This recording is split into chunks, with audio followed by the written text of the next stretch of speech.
ಬನ್ನಿ ಇವತ್ತು ನನ್ನ ಕಿಚನಲ್ಲಿ ಮಾಡುವ ಮೊಹರಂ ಸ್ಪೆಷಲ್ ಮಟನ್ ಕಿಚಡ. ತುಂಬ ಜನರಿಗೆ ಗೊತ್ತಿದೆ ಕಿಚಡ ಅಂದರೆ ಏನು ಅಂತ, ತುಂಬ ಜನರಿಗೆ ಗೊತ್ತಿರಲ್ಲ. ತುಂಬ ಜನರಿಗೆ ಮಸೀದಿಯಲ್ಲಿ ನಮ್ಮ ಊರಲ್ಲಿ ಸಿಗುತ್ತೆ, ಬಟ್ ಇದು ನಮ್ಮದು ಮಹಾರಾಷ್ಟ್ರದಲ್ಲಿ ಜಾಸ್ತಿ ಮಾಡ್ತಾರೆ ಮತ್ತು ಉತ್ತರ ಕರ್ನಾಟಕದಲ್ಲಿ ಜಾಸ್ತಿ ಮಾಡ್ತಾರೆ ಕಿಚಡವನ್ನು. ಒಂದು ಸತಿ ಟೇಸ್ಟ್ ಮಾಡಿ, ವೆಜ್ಜೂ ಮಾಡ್ಬೋದು. ಬನ್ನಿ ನನ್ನ ಕಿಚನ್ಗೆ. ಅಸ್ಸಲಾಮಲೈಕುಮ್. ಹಾಯ್ ನನ್ನ ಸ್ವೀಟ್ ಫ್ಯಾಮಿಲಿ, ಹೇಗಿದ್ದೀರಾ? ಅಲ್ಹಮ್ದುಲಿಲ್ಲ, ನಾನು ಚೆನ್ನಾಗಿದ್ದೀನಿ. ನೀವು ಚೆನ್ನಾಗಿದ್ದೀರಾ ಅಂತ ಅಂದ್ಕೊಳ್ತೀನಿ. ಯಾವಾಗಲೂ ಚೆನ್ನಾಗಿರಿ, ಖುಷಿಯಾಗಿರಿ. ಸೊ ನನ್ನ ವಿಡಿಯೋ ಇಷ್ಟ ಆದರೆ ಒಂದು ಲೈಕ್ ಕೊಡಿ, ಸಬ್ಸ್ಕ್ರೈಬ್ ಮಾಡಿ, ಬೆಲ್ ಬಟನ್ ಒತ್ತಿ, ಶೇರ್ ಮಾಡಿ, ಕಮೆಂಟ್ ಮಾಡಿ. ಸೊ ನಾನು ಇವತ್ತು ಮಾಡ್ತಾಯಿದ್ದೀನಿ, ಕಿಚಡ ಮಾಡ್ತಾಯಿದ್ದೀನಿ. ತುಂಬ ಹೆಲ್ತಿಗೆ ಒಳ್ಳೆಯದು, ಟ್ರೈ ಮಾಡಿ ನೋಡಿ. ನಾನು ಇದು ಗೋದಂಬ ಸಿಗುತ್ತೆ, ಕಟ್ಟು ಗೋದಂಬ, ಅದನ್ನು ನಾನು ನೆನೆಸಿದ್ದೀನಿ. ಅದು ನಿಮ್ಮ ಅಂಗಡಿಯಲ್ಲಿ ಕೇಳಿದರೆ ಕೊಡ್ತಾರೆ. ಮತ್ತು ನಾನು ನೋಡಿ ಇದು ಕೆಂಪು ಬೇಳೆ ನೆನೆಸಿಟ್ಟಿದ್ದೇನೆ. ಮತ್ತು ನಾನು ಇದು ತೊಗರಿಬೇಳೆ, ಇದು ಉದ್ದಿನ ಬೇಳೆ, ಮತ್ತು ಇದು ಎಂತ ಹೇಳೋದು ಮೂಂಗ್, ಮತ್ತು ಇದು ಕಡಲೆಬೇಳೆ, ಮತ್ತು ಇದು ಬಿರಿಯಾನಿ ರೈಸ್ ಎಲ್ಲವನ್ನು ನೆನೆಸಿಡಿ. ಒಂದೊಂದು ಗ್ಲಾಸನ್ನು ಹಾಕಿ, ಅಕ್ಕಿ ಮಾತ್ರ ಅರ್ಧ ಗ್ಲಾಸ್ ಹಾಕಿದರೆ ಸಾಕು. ಇದೆಲ್ಲ ನಾನು ಕುಕ್ಕರಿಗೆ ಹಾಕಿ ಬೇಯಿಸಲಿಕ್ಕೆ ಇಡ್ತೇನೆ. ಮತ್ತು ಒಂದು ಸೈಡಲ್ಲಿ ಕುಕ್ಕರಲ್ಲಿ ಬೇಯ್ತಾ ಇರಲಿ ಬೇಳೆ ಎಲ್ಲ. ಇದು ನೋಡಿ ಮತ್ತೊಂದು ಕುಕ್ಕರ್ ತೆಗೆದಿದ್ದೇನೆ, ಅದಕ್ಕೆ ನಾನು ಎಣ್ಣೆ ಹಾಕ್ತಾ ಇದ್ದೇನೆ. ಸೊ ಎಲ್ಲ ಬೇಳೆಯನ್ನು ನಾನು ಉಪ್ಪು ಹಾಕಿ ಕುಕ್ಕರಲ್ಲಿ ಹಾಕಿ ಬೇಯಿಸ್ತಾ ಇದ್ದೇನೆ. ಒಂದು ಸೈಡಲ್ಲಿ ಇಟ್ಟಿದ್ದೇನೆ, ಮತ್ತೊಂದು ಬದಿಯಲ್ಲಿ ನಾನು ಕುಕ್ಕರ್ ಇಟ್ಟು, ಬೇರೆ ಕುಕ್ಕರನ್ನು ಇಟ್ಟು ಅದಕ್ಕೆ ಎಣ್ಣೆ ಹಾಕಿ ಗರಂ ಮಸಾಲ ಎಲ್ಲವನ್ನು, ಸ್ಟಾರ್, ಲವಂಗ, ಕೆತ್ತೆ, ಜಾಯ್ಫಲ್ ಎಲ್ಲ ಗರಂ ಮಸಾಲೆಯನ್ನು ಹಾಕಿ, ಸ್ವಲ್ಪ ಜಾಸ್ತಿನೇ ಗರಂ ಮಸಾಲ ಹಾಕಿ, ಕಮ್ಮಿ ಹಾಕಬೇಡಿ. ಆಮೇಲೆ ನಾನು ಮಟನನ್ನು ತೊಳೆದು ಹಾಕ್ತಾಯಿದ್ದೇನೆ. ಸ್ವಲ್ಪ ಗರಂ ಮಸಾಲ ಫ್ರೈ ಆಗುವಾಗ ನಾನು ಮಟನ್ 4 kg ತಗೊಂಡಿದ್ದೇನೆ. ಯಾಕಂದರೆ ನಮ್ಮದು ನಾನು ಅಮ್ಮನ ಮನೆಯಲ್ಲಿ ಮಾಡ್ತಾಯಿದ್ದೇನೆ. ಸೊ ಅಮ್ಮನ ಮನೆಯಲ್ಲಿ ತುಂಬ ದೊಡ್ಡ ಫ್ಯಾಮಿಲಿ, ಸೊ ಹಾಗಾಗಿ 4 kg ಮಾಡ್ತಾಯಿದ್ದೇನೆ. ಸೊ ನೋಡಿ, ಈ ಥರ ಮಟನನ್ನು ಚಿಕ್ಕ ಚಿಕ್ಕ ಕಟ್ ಮಾಡಬೇಕು. ಈ ಮಟನಿಗೆ ನೋಡಿ ಈ ಥರ. ಮತ್ತು ಮುಳ್ಳು ಹಾಕಿದರೆ ಇನ್ನೂ ಒಳ್ಳೆಯದು. ನನಗೆ ಮುಳ್ಳು ಅಷ್ಟು ಸಿಗಲಿಲ್ಲ. ಆ ಮಟನೆಲ್ಲ ಹಾಕಿದ ನಂತರ ಒಂದು 5 ಟೊಮೆಟೊ ಮತ್ತು 2 ಕಾಯಿಮೆಣಸು ಹಾಕಿದ್ದೇನೆ. ಆಮೇಲೆ ಜಿಂಜರ್, ಬೆಳ್ಳುಳ್ಳಿ ಮತ್ತು ಶುಂಠಿ ಪೇಸ್ಟ್ ಹಾಕ್ತಾಯಿದ್ದೇನೆ. ಅದಕ್ಕೆ ಪೇಸ್ಟ್ ಮಾಡುವಾಗ ಸ್ವಲ್ಪ ಕೊತ್ತಂಬರಿ ಸೊಪ್ಪು ಮತ್ತು ಪುದೀನ ಸೊಪ್ಪು ಹಾಕಿ ಪೇಸ್ಟ್ ಮಾಡಿ. ಆಮೇಲೆ ನಾನು ಹಾಕ್ತೇನೆ ನೀರುಳ್ಳಿಯನ್ನು ಫ್ರೈ ಮಾಡಿ ಇಟ್ಟಿದ್ದೇನೆ ಒಂದು ಬದಿಯಲ್ಲಿ, ಅದು ಹಾಕ್ತೇನೆ. ನಾವು ಬಿರಿಯಾನಿಗೆ ನೀರುಳ್ಳಿ ಫ್ರೈ ಮಾಡ್ತೇವಲ್ವ, ಸ್ವಲ್ಪ ಹಾಕಿ ಒಂದು 4 ನೀರುಳ್ಳಿ ಫ್ರೈ ಅಷ್ಟು ಹಾಕಿ, ಮತ್ತು ನಾನು ಸ್ವಲ್ಪ ತೆಗೆದಿಡ್ತೇನೆ. ಆಮೇಲೆ ಅದಕ್ಕೆ ಕೊತ್ತಂಬರಿ ಸೊಪ್ಪು ಮತ್ತು ಪುದೀನವನ್ನು ಹಾಕಿ, ಮತ್ತು ಸೂಯಿ ಪತ್ತ ಅಂತ ಹೇಳ್ತಾರಲ್ಲ, ಗೊತ್ತಿದೆಯಲ್ವ? ಕೊತ್ತಂಬರಿ ಸೊಪ್ಪು ಥರ ಒಂದು ಸ್ಮೆಲ್ ಬರುತ್ತೆ ಸೊಪ್ಪು. ಆ ಸೊಪ್ಪನ್ನು ನಾನು ಅದಕ್ಕೆ ಹಾಕ್ತಾಯಿದ್ದೇನೆ.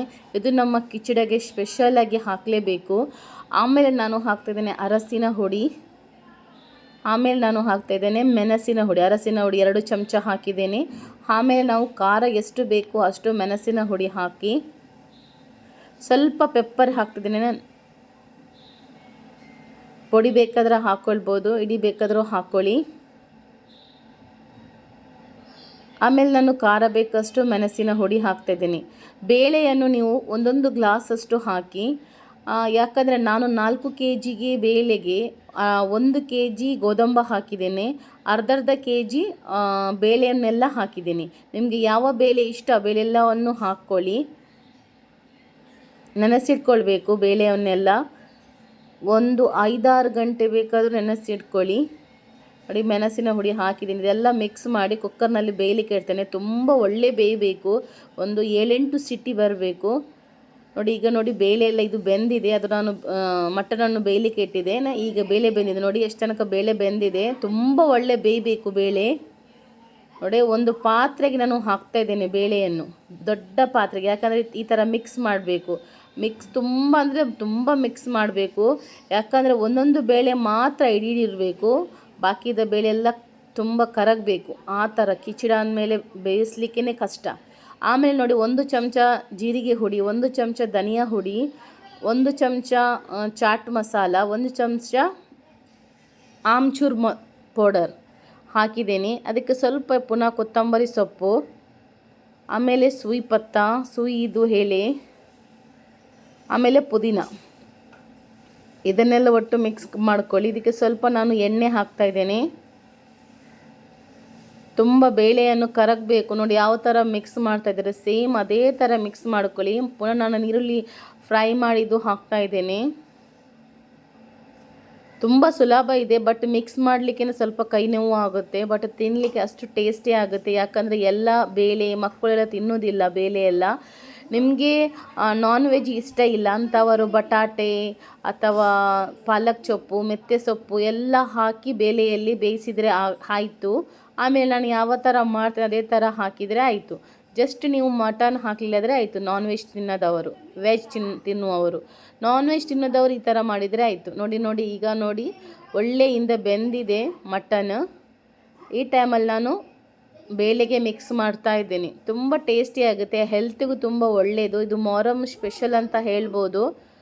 ಆಮೇಲೆ ಇದನ್ನೆಲ್ಲ ಒಟ್ಟಿಗೆ ಮಿಕ್ಸ್ ಮಾಡ್ಕೊಳ್ಬೇಕು, ನೀರು ಥರ ಮಾಡಿ. ಮತ್ತು ನೀವು ಬೇಳೆ ದಪ್ಪ ಆಗುವಾಗ ಚಪ್ಪೆ ನೀರು ಹಾಕಬಾರ್ದು, ಬಿಸಿ ಬಿಸಿ ನೀರನ್ನು ಮಿಕ್ಸ್ ಮಾಡ್ತಾ ಹೋಗಬೇಕು. ಬಿಸಿ ನೀರು ಹಾಕಿ ನೋಡಿ ಈ ಥರ ಒಳ್ಳೆ. ಈಗ ನಾನು ಇದು ಗ್ಯಾಸಲ್ಲಿ ಇಡ್ತೇನೆ. ಗ್ಯಾಸಲ್ಲಿ ಇಡುವಾಗ ಕೈಯನ್ನು ಬಿಡಬಾರ್ದು, ಈ ಥರ ಮಿಕ್ಸ್ ಮಾಡ್ತಾನೇ ಇರಬೇಕು. ಈಗ ನೋಡಿ ನಮ್ಮದು ಮಟನು ಬೇಳೆ ಎಲ್ಲ ಬೆಂದಿದೆ. ಪುನಃ ನಾನು ತುಂಬ ಬಾಯ್ಲ್ ಮಾಡಿಸ್ತೇನೆ. ನನಗೆ ಇದು ಮಿಕ್ಸ್ ಮಾಡಲಿಕ್ಕೆ ಆಗಲ್ಲ ಅಂತ ಹೇಳಿ ನನ್ನ ಹಸ್ಬೆಂಡ್ ಹತ್ರ ಮಿಕ್ಸ್ ಮಾಡಲಿಕ್ಕೆ ಕೊಟ್ಟಿದ್ದೇನೆ. ಅವತ್ತು ದಿನ ಗಂಡನನ್ನು ರಜೆ ಮಾಡಿಸ್ಬೇಕು, ಜಾಬ್ಗೆ ಕಳಿಸಬಾರ್ದು. ಯಾಕಂದರೆ ಹೆಂಗಸರಿಗೆ ಆಗೋದಿಲ್ಲ ಅದು ಮಿಕ್ಸ್ ಮಾಡಲಿಕ್ಕೆ. ನೋಡಿ ಯಾವ ಥರ ಬಂದಿದೆ, ತುಂಬ ಟೇಸ್ಟಿ ಆಗುತ್ತೆ, ಟ್ರೈ ಮಾಡಿ. ಮತ್ತು ಇದಕ್ಕೆ ನಾವು ಲಿಂಬೆ ರಸ ಹಾಕ್ಕೊಳ್ಬೇಕು. ಲಿಂಬೆ ರಸ ಉಪ್ಪು ಎಲ್ಲ ಕರೆಕ್ಟ್ ಇದೆ ಅಂತ ನೋಡ್ಕೊಳ್ಳಿ. ಯಾಕಂದರೆ ನಾನು ಆಮ್ಚೂರು ಹಾಕಿದ್ದೇನೆ, ಆದ್ರೂ ಸ್ವಲ್ಪ ಹುಳಿ ಕಡಿಮೆ ಆಯಿತು ಅಂತ ಹೇಳಿ ಲಿಂಬೆ ರಸ ಹಾಕಿದ್ದೇನೆ. ನನ್ನ ಹಸ್ಬೆಂಡ್ ಮಿಕ್ಸ್ ಮಾಡ್ತಾ ಇದ್ದಾರೆ. ಇದು ತುಂಬ ಜನರಿಗೆ ಗೊತ್ತಿದೆ, ತುಂಬ ಜನಕ್ಕೆ ಗೊತ್ತಿರಲ್ಲ ಯಾವ ಥರ ಅಂತ ಹೇಳಿ ಮಾಡೋದು ಯಾವ ಥರ. ಮತ್ತು ತುಂಬ ಜನ ತಿಂದಿರಲ್ಲ, ಸ್ವಲ್ಪ ಟ್ರೈ ಮಾಡಿ, ತುಂಬಾ ಟೇಸ್ಟಿ ಆಗುತ್ತೆ. ನಾನು ಹೇಳಿದೆಲ್ಲ ವೆಜ್ಜು ತಿನ್ನುವವರಿಗೆ ವೆಜಿಟೇಬಲ್ ಹಾಕಿದರೆ ಯಾವುದು, ನಿಮಗೆ ವೆಜಿಟೇಬಲ್ ಯಾವುದು ಇಷ್ಟ ಹಾಗಾದರೆ ತುಂಬ ಕರಗಬೇಕು ವೆಜಿಟೇಬಲ್, ತುಂಡು ತುಂಡು ಬಾಯಿಗೆ ಸಿಗಬಾರ್ದು ಬೇಳೆ ಬೇಯಿಸಿದಾಗೆ. ನೋಡಿ ಈಗ ನೋಡಿ ಬೇಳೆ ಎಲ್ಲ ಯಾವ ಥರ ಬೆಂದಿದೆ, ಗೋದಂಬ ಎಲ್ಲ ಬೆಂದಿದೆ. ನೀವು ಹೋಗಿ ಅಂಗಡಿಯಲ್ಲಿ ಕೇಳಿದರೆ ಕಿಚಡ ಮಾಡೋದು ಗೋದಂಬ ಕೊಡಿ ಅಂತ ಹೇಳಿದರೆ ಕೊಡ್ತಾರೆ ಅವರು, ಅಂಗಡಿಯವರು. ನಾವು ಒಂದೇ ಸತಿ ಕೂತ್ಕೊಂಡು ಅಕ್ಕ ತಂಗಿಯವರು ಕೂತ್ಕೊಂಡು ಒಂದು ಸತಿ ಇದು ಕಿಚಡ ಮಾಡುವಂಥ ಆಯಿತು, ಮನಸ್ಸಾಯಿತು. ಹಾಗಾಗಿ ಮಾಡಿದೆ ಅಮ್ಮನ ಮನೆಯಲ್ಲಿ. ಈಗ ಇದು ನನ್ನ ಅಮ್ಮನ ಮನೆಯಲ್ಲಿ ಮಾಡ್ತಾ ಇರೋ ದೊಡ್ಡ ಫ್ಯಾಮಿಲಿ, ಸೊ ಹಾಗಾಗಿ ತುಂಬ ಜಾಸ್ತಿ ಮಾಡಿದೆ. ಸೊ ನೀವು ಚಿಕ್ಕ ಇದ್ದರೆ ಅಷ್ಟೇನು ಮಿಕ್ಸ್ ಮಾಡುವಾಗ ಸಾಕಾಗೋದಿಲ್ಲ. ಇದೆಲ್ಲ ಒಟ್ಟು ಮಿಕ್ಸ್ ಆಗಿ ಒಂದು ತುಂಬ ಒಳ್ಳೆ ಬಾಯ್ಲ್ ಬರಬೇಕು. ಈ ಥರ ಮಿಕ್ಸ್ ಮಾಡ್ತಾನೇ ಕೂತ್ಕೊಳ್ಬೇಕು. ಉಪ್ಪು ಖಾರ ಹುಳಿ ಎಲ್ಲ ನೋಡ್ಕೊಳ್ಳಿ.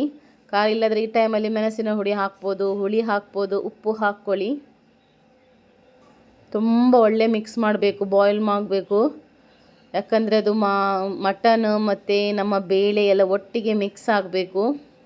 ಮಕ್ಕಳಿಗೆಲ್ಲ ತುಂಬ ಒಳ್ಳೆ, ಯಾಕಂದರೆ ಎಲ್ಲ ಬೇಳೆ ಹೋಗಿದೆ ಅಲ್ವಾ, ಸೊ ಹಾಗಾಗಿ ಮಕ್ಕಳಿಗೆ ತುಂಬ ಟೇಸ್ಟಿಯಾಗಿದೆ ತಿನ್ನಲಿಕ್ಕೆ. ಇದಕ್ಕೆ ಈ ಟೈಮಲ್ಲಿ ನಾನು ನೋಡಿ ತುಪ್ಪ ಹಾಕ್ತಾ ಇದ್ದೇನೆ. ಒಂದು 4-5 ಚಮಚದಷ್ಟು ತುಪ್ಪ ಹಾಕ್ಕೊಳ್ಳಿ. ಆಮೇಲೆ ಇದನ್ನು ಮುಚ್ಚಿಡಬೇಕು, 1 ಗಂಟೆ ಬಿಟ್ಟು ತಿನ್ನಬೇಕು. ಮತ್ತು ಬಿಸಿ ಬಿಸಿ ತಿನ್ಕೊಳ್ಳಿ, ಚಪ್ಪೆ ಆಗಬಾರ್ದು. ಪುನಃ ನೀವು ಚಪ್ಪೆ ಆದರೆ ಬಿಸಿ ಮಾಡಿ ತಿನ್ನಿ, ಬಟ್ ಚಪ್ಪೆ ತಿನ್ನಬೇಡಿ. ದಪ್ಪ ಆದರೆ ಪುನಃ ಬೇಕಾದರೆ ನೀವು ನೀರು ಹಾಕ್ಕೊಳ್ಳಿ, ಬಿಸಿ ಬಿಸಿ ನೀರು ಹಾಕ್ಕೊಳ್ಳಿ. ಮತ್ತೇನು ಗೊತ್ತಾ, ಒಬ್ಬೊಬ್ಬರಿಗೆ ತುಂಬ ದಪ್ಪ ಇಷ್ಟ, ಒಬ್ಬೊಬ್ಬರಿಗೆ ತೆಳು ಇಷ್ಟ. ಸೊ ನಮ್ಮ ಮನೆಯಲ್ಲಿ ತೆಳು ಇಷ್ಟ, ದಪ್ಪ ಯಾರಿಗೆ ಇಷ್ಟ ಅಲ್ಲ. ಅದಕ್ಕೆ ನಾನು ಸ್ವಲ್ಪ ತೆಳು ಮಾಡಿದ್ದೇನೆ. ನಿಮಗೆ ದಪ್ಪ ಇದ್ದರೆ ದಪ್ಪ ಎಷ್ಟು ಬೇಕು ಅಷ್ಟು ಇಟ್ಕೊಳ್ಳಿ. ನಿಮಗೆ ತೆಳು ಬೇಕಾದರೆ ಬಿಸಿ ನೀರು ಹಾಕ್ಕೊಳ್ಳಿ. ಚಪ್ಪೆದ ನಂತರ ಪುನಃ ದಪ್ಪ ಆಗುತ್ತೆ. ಇದರ ಮೇಲೆ ಸ್ವಲ್ಪ ನೀರುಳ್ಳಿ ಫ್ರೈ, ಸ್ವಲ್ಪ ಕೊತ್ತಂಬರಿ ಸೊಪ್ಪು ಎಲ್ಲ ಹಾಕಿ ತಿನ್ನಿ, ತುಂಬಾ ಟೇಸ್ಟಿ ಆಗುತ್ತೆ. ಟ್ರೈ ಮಾಡಿ ಕಿಚಡ ಯಾವ ಥರ ಆಗಿದೆ ಅಂತ ಹೇಳಿ. ವೆಜ್ಜು ಮಾಡಿ, ನಾನ್ ವೆಜ್ಜು ಮಾಡಿ. ಚಿಕನ್ ಮಾಡಲಿಕ್ಕೆ ಆಗೋದಿಲ್ಲ, ಮಟನ್ ಬೇಕು.